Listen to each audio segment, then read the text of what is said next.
Welcome to video 3 of the EDUQAS USA Nation in Contrast topic paper.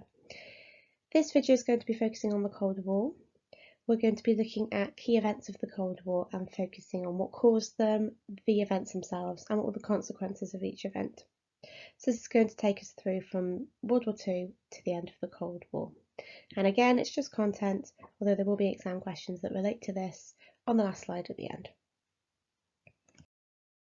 Before we look at the key events then, I'd like to show you or get you to revise some of the leaders of both America and the USSR during both of those eras.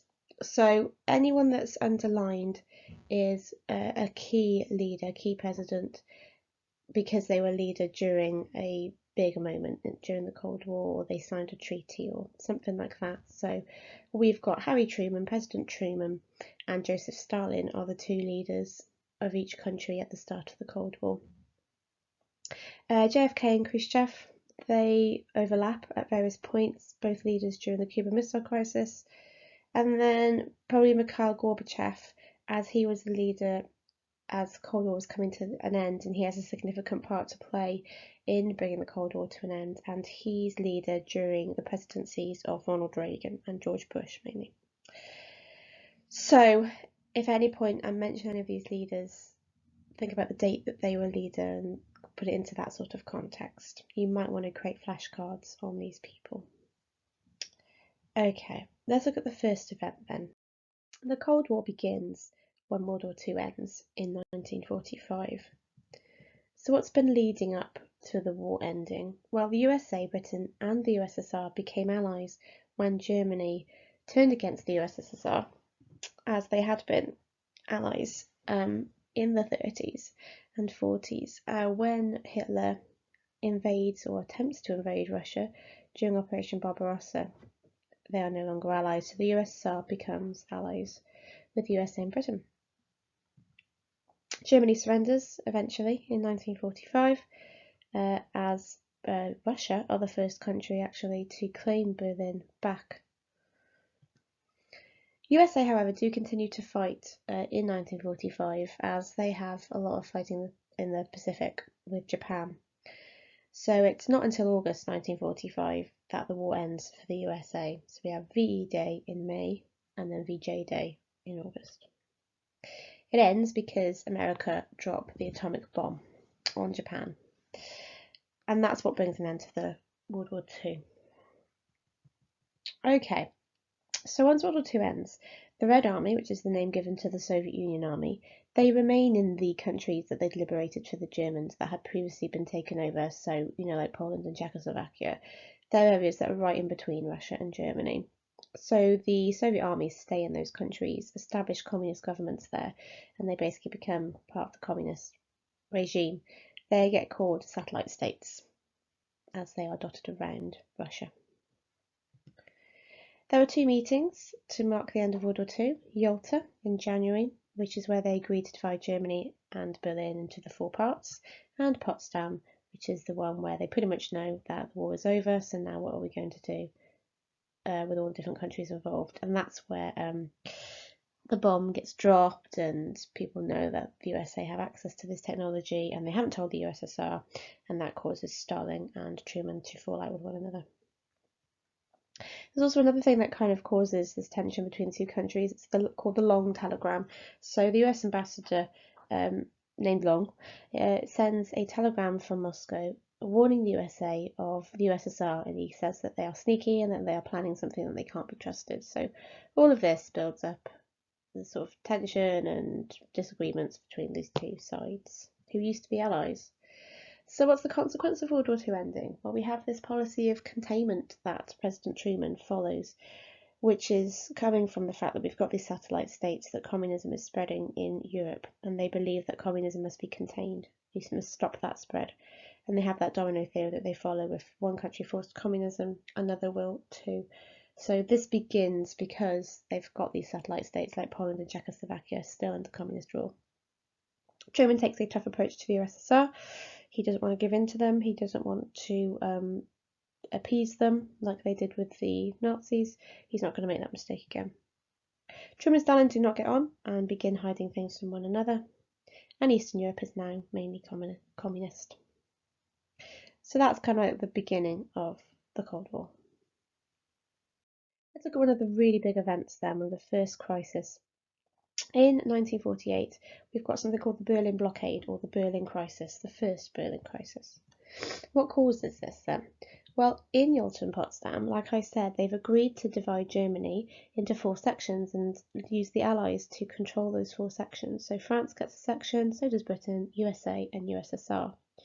Now, because Britain, France and USA have similar ideologies, they're both democratic countries with capitalist or socialist views, they kind of end up merging together and they run their areas in the same way, whereas the USSR runs East Germany, the section that they've been given, in a communist style. So obviously there's tension already forming between the two sides of Germany. What makes matters worse is Berlin is also split into those 4 sections, and again given out amongst the 4 countries. Now if you look on the map, Berlin is right in the middle of East Germany, which is the area owned by the communists. So it's a bit tense, the fact that it's surrounded by a communist state, but there are still the Allies' tiny section of Berlin in there. So Berlin is divided into East and West Berlin too. Okay, so what are the events of this crisis then? On the 24th of June 1948, Stalin, leader of the USSR, cuts off road and rail traffic into Berlin from the Western Zone. So Berlin is surrounded by East Germany, communist Germany, but what would happen is West Germany would send supplies to their section of Berlin. But if Stalin cuts that off, he intends to starve the Allies out of that area of Berlin and therefore just take it all over for the communists. What Truman does, because he's following a policy of containment and he's being tough and he doesn't want to give in, he starts airlifting supplies via planes and dropping them into the Allied area of Berlin. These airlifts continue for 10 months as Stalin refuses to back down. There's tension during those 10 months because it's not sure if Stalin is going to decide to shoot down those planes.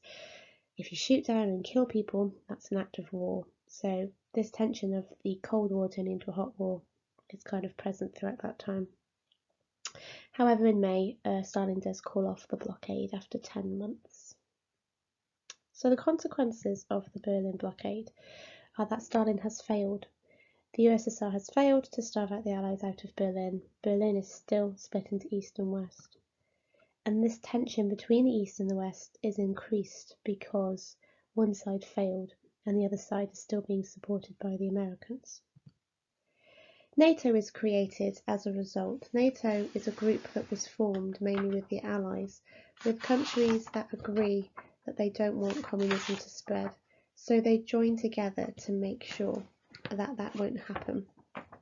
And the NATO was created in 1949. It stands for the North Atlantic Treaty. So they're all joining together in order to prevent communism from spreading. A result of this is actually, years later in 1955, the USSR formed their own group called the Warsaw Pact, and they're out to kind of support one another, and only communist countries are allowed to join the Warsaw Pact. This also shows that Truman's policy of containment works. To not back down to the communists will actually work. Next event then is the Second Berlin Crisis in 1961.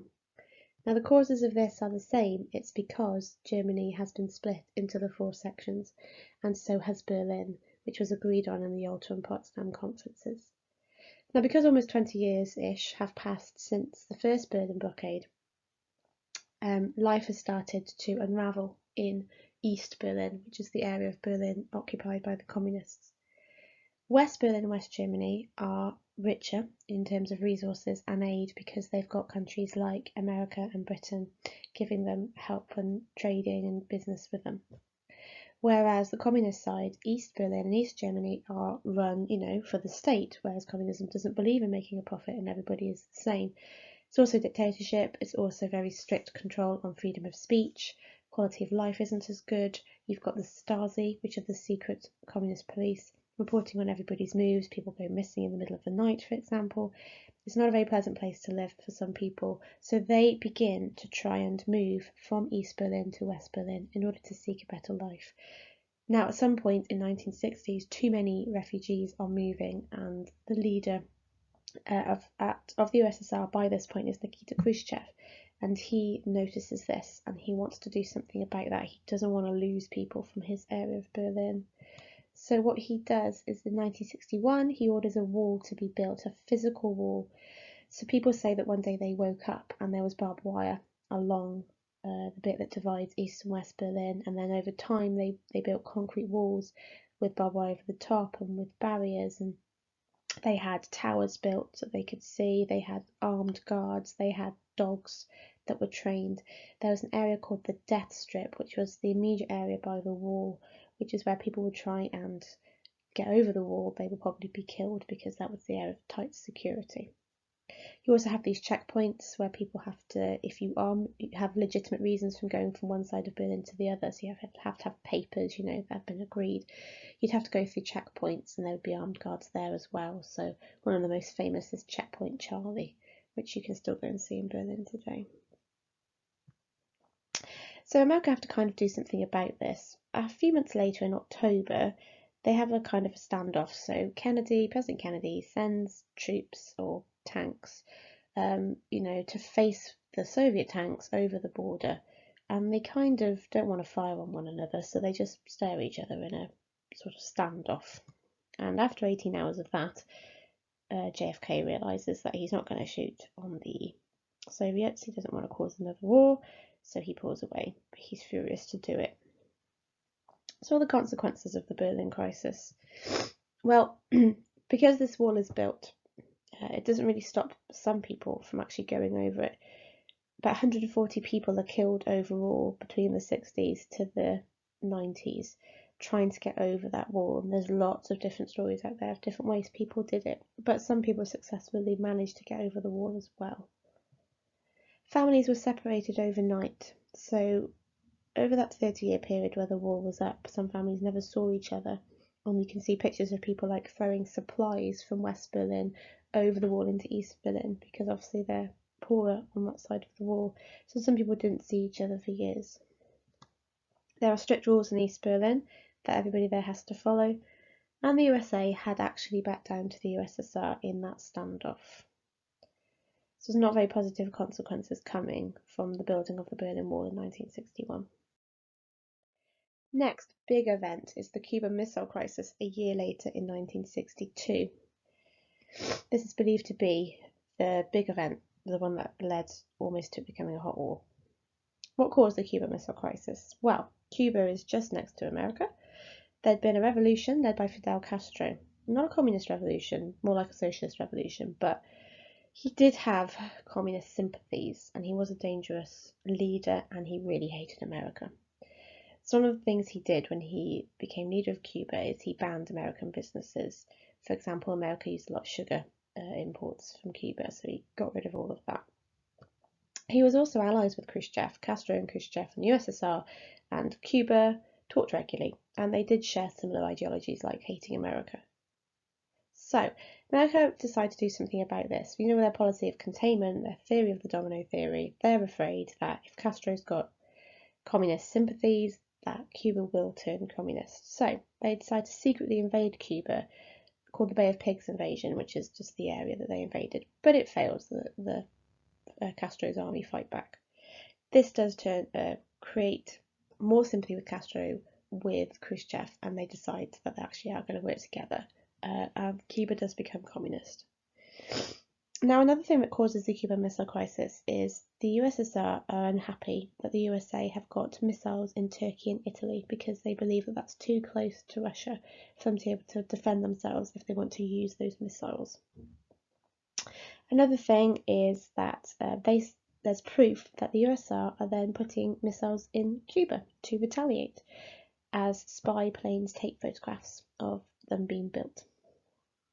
So, the events of the Cuban Missile Crisis are fairly complicated, but I've broken them down into a more simplistic couple of events. The first thing that happens is, in order to stop any more missiles from being built, President Kennedy sends a naval blockade of ships around Cuba to prevent USSR ships from bringing more missiles into that area. Obviously, Khrushchev is furious at this. He says they've got no right to do that. So he sends a very angry letter to President Kennedy saying that if he does not remove the blockade, the USSR will use nuclear weapons against America. So things have become incredibly serious. The events that take place now are lots of waiting games, basically, where people wait to see if somebody's going to press the big red button and launch a nuclear weapon. So, Kennedy doesn't want it to get to that point, that heated part of war. So he asks Khrushchev again, via letter, if he would agree to remove the missiles from Cuba or to leave Cuba so that the Navy ships didn't have to fire on one another and nuclear weapons did not have to be used. After some time, a few tense hours, Khrushchev writes back saying that he agrees to not fire on America. However, things get more tense because a US spy plane is shot down over Cuba trying to take more pictures. The pilot survives and is put on trial. This is an example that America doesn't trust the USSR, and the USSR has reason to get very angry at America.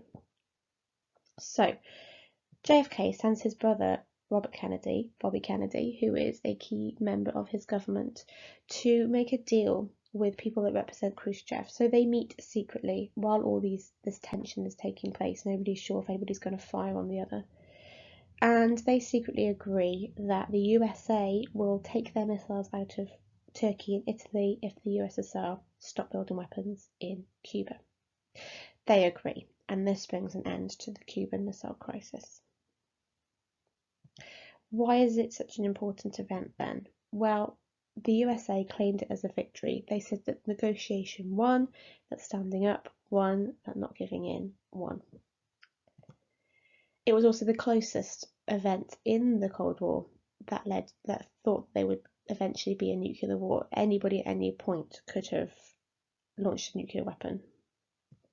It also emphasised the importance of the two countries communicating with each other. A lot of it revolved around waiting for people to reply to letters, which wasn't very effective. So there could have been a lot of miscommunications that could have led to people getting the wrong message and therefore launching a nuclear weapon. So a communication hotline was set up of a phone between the White House and the Kremlin, which is sort of the Russian version of the White House, which means that there's a direct line between the leaders of those two countries. It also led to a partial test ban treaty in 1963, where they agreed to stop testing nuclear weapons, well, partially anyway. So it's a step in the right direction. So this event is significant because it was very tense. It involved a lot of anger, a lot of disagreements between the two countries, and they almost came to nuclear war. But the important thing is they learned from it. They tried to improve things after the event had taken place. Vietnam War was another key huge event that takes place during the Cold War from 1954 to 1974. So what causes the Vietnam War then? Well, in 1954 the French own most of Vietnam, it's part of the French colonies, and they leave in 1954. This leads to Vietnam being split into two, into North and South, and the communists take over North Vietnam. And the South is under the leader of various leaders, most of them who have ties to America or are funded by America, with the hope that, it will stay as it is and it won't turn communist.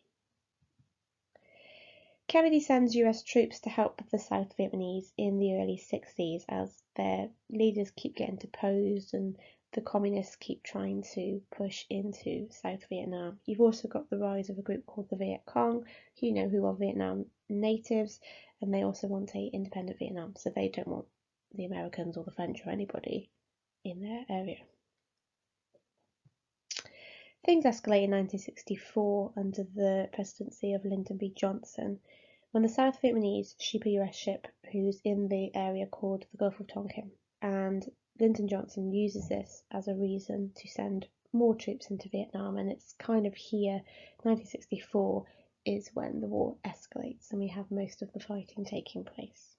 So here are a list of some of the things that took place during the Vietnam War. The USA would launch a bombing campaign called Rolling Thunder, where they would try and get rid of as many Vietnamese or Viet Cong as possible. It was called guerrilla warfare because the Viet Cong were able to know the land extremely well, and they would blend in, but then they would blend into the forest and then come out of nowhere, attack US soldiers or US people on the move, and then blend right back into the jungle again.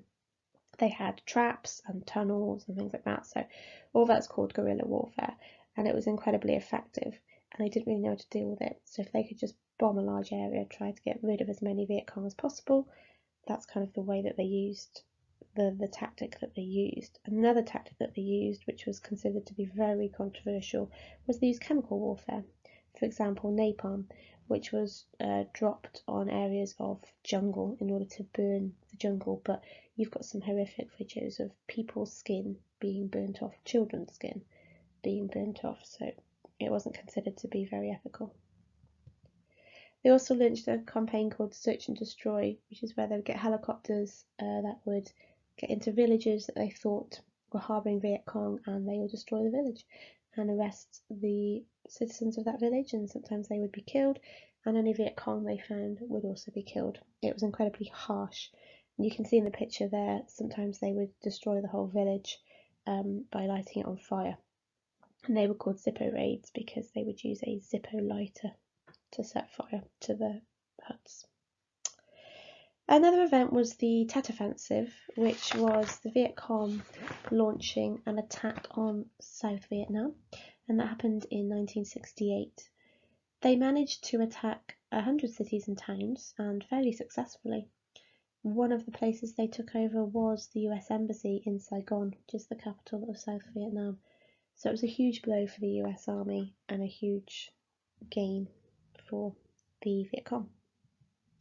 Another huge controversial moment was the My Lai massacre in 1968, where US soldiers went in and basically killed a whole village. Later on they would say that they were not in control, their morale was low, and they were just doing what they told, and a lot of the soldiers were high on drugs, which were very common during the Vietnam War, so that they didn't really know what they were doing. This made America look really, really, really bad to the rest of the world. It was one of the things that were causing humongous protests back home in America. Overall, by 1969, 36,000 US soldiers had been killed. Most of them didn't want to be there. Most of them were young men who'd been conscripted. You have a lot of people burning their draft cards as protests. You've got a lot of protests happening at home. People are sick of seeing soldiers coming back in coffins.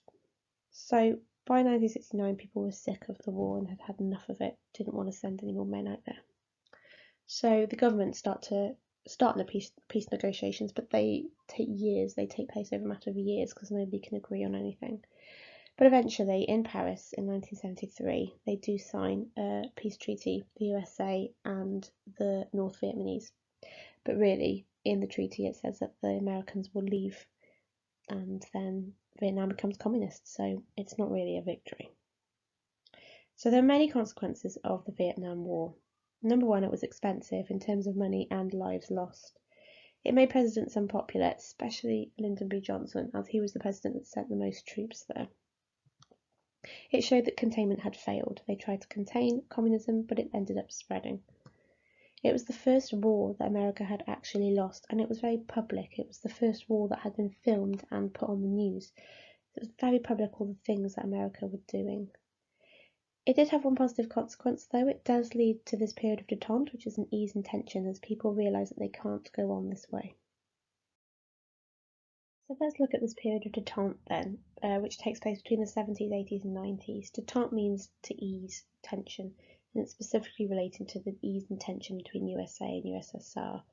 So what's causing this ease in tension? Vietnam, like we said, the threat of nuclear war, things like the Cuban Missile Crisis. They've already come close on a number of times to destroying one another. It's expensive to maintain a Cold War, and positive relationships with other communist countries, mainly because of Nixon visiting communist countries like China, means the USSR can kind of imagine themselves maybe reaching out to America a bit more. So here are some of the events. They're mainly treaties that take place during this period of détente. The first one is the SALT Agreement, which stands for Strategic Arms Limitation Treaty, which is where both countries sign a treaty saying that they will reduce the amount of missiles that they're making, and they actually won't produce any more short-range missiles. It's significant because it's the first time they both agreed that they will limit the number of missiles that they're making, so it's the first step. Another key moment is the signing of the Helsinki Agreement in 1975. Helsinki Agreement is where USA, USSR and 30 other countries make promises with one another, and they involve three issues: security, so they're both going to not invade one another, they're both going to realise, for example, that West Germany exists, so there'll be less tension between East and West Germany. Human rights, they're all going to agree to respect one another's human rights and basic freedoms. This is very significant because there are less human rights in the communist regime, so basically the USA are saying that they're going to have to put up with that, and the USSR are saying that maybe they'll look at other people's version of human rights and maybe make changes, or at least leave people alone to have the political ideologies that they wish. Another thing is they agreed to cooperate with one another, which is probably the most important thing. They cooperate in terms of economies and trade, scientific discoveries, cultural links, and this is going to bring these countries closer to one another and more likely to stay friends, which is very significant. SALT II is signed in 1979. This is where they're agreeing to make less weapons again, not build any new weapons. It was supposed to last until 1985, but the US Senate disbands it in 1979 when USSR invade Afghanistan. So that kind of brings an end to the period of detente for a small amount of time.